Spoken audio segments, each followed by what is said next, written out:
चलो तो बधाने कही दिए गुड मॉर्निंग।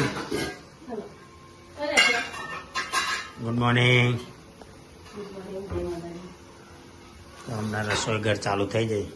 तारे शू बनावे छे? ढोकळो नास्ता में। Good morning. अमारे थाय छे गबार ए उठे फोन न हो तमारा तारा 8 वागवा आया है तो ये फोन मिल छे 9-10 वागे। हाँ आज मोटा ऊपर खबर पड़ी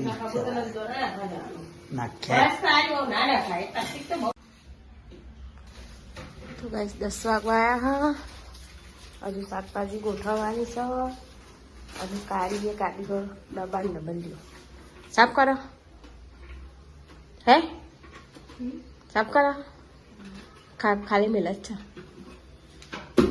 ए मेला में बधी याद राखजे हो पई मु कहू એટલે કે સી ખબર મને તો ખબર જ નહીં પેલી કોથરી મો અહીં પેલી દોરી દોરું હા सोजी है और डबला में सोजी है इमने में पैकेट मिलते हैं मैं तोरी ना मिले तोरी मिला के लिए आज मैं बनाऊँ सूखी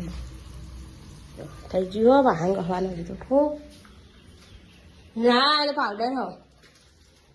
इन्हें कैसे लगता है नो बापरे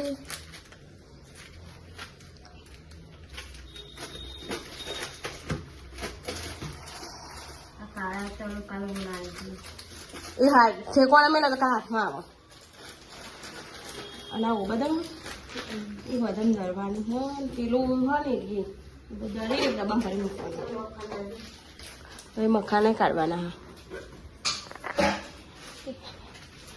એ બધું હોય ને એક બાજુ એમાં ભરી મૂકવું એટલે પછી મેં બાવરી થયું ને એટલા ટુકડા ધોઈ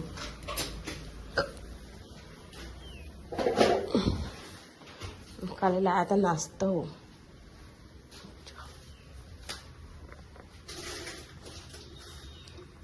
सतलामी से आलू से मोरस तना मम्मी तो मोरस में चा पीए हूँ तो कोई न पीऊँ तब एक लोग कॉफी बनाओ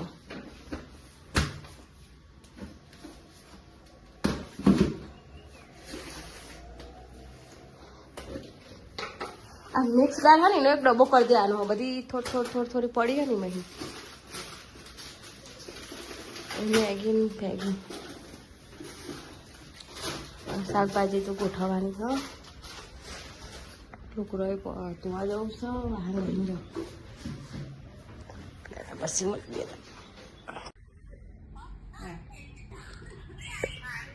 तो गाइस ये है ना 5:30 वागी गया हाँ मम्मी बे तो चलो भाई मलिए गाइस जमी लिया वायरल पूरा हम लोग का के लीदा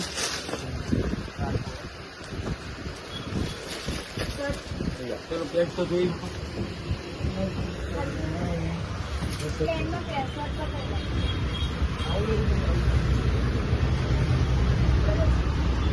तो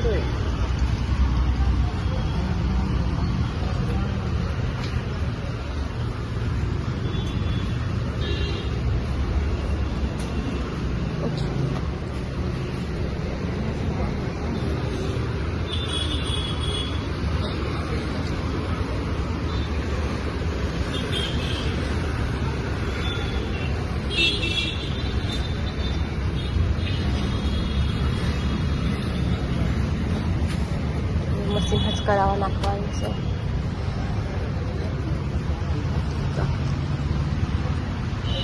हाँ हाँ बे ओय आ બધું લટકાવે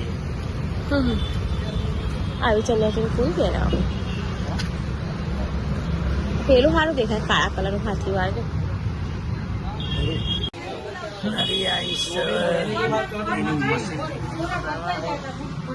साइड में पत्ती होता है ना पत्ती कितनी ऐसी लगी होगी थोड़ी इसको ऐसे कर देना। चलो एक बार आई जाना सर्विस भी करेगा जाती वाला हाँ वो तो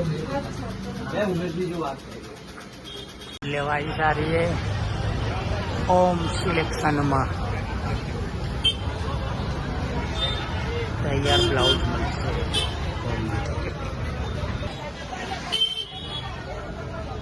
શું કીધું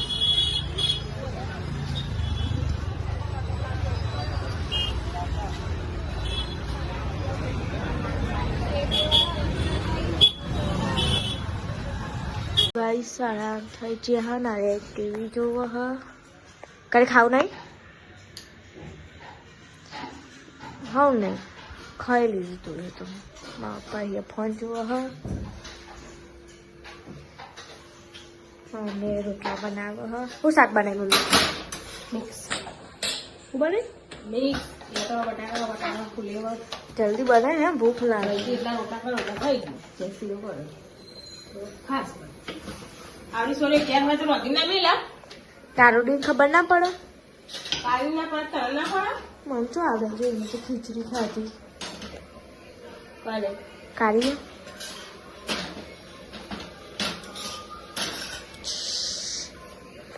ગીતા બેસીએ કે નહીં ના છે ગીતા બેન છે 11 થઈ ગયો અને હવે બધું ઊંઘવાનું કરો તો ગુડ નાઇટ કહી દઈએ મમ્મી અને એ બધો હોઈ ગયો હ દેવરા જાય નહીં બહાર હ તો ગુડ નાઇટ જય માતાજી કાલે નવા બ્લોગમાં મળીએ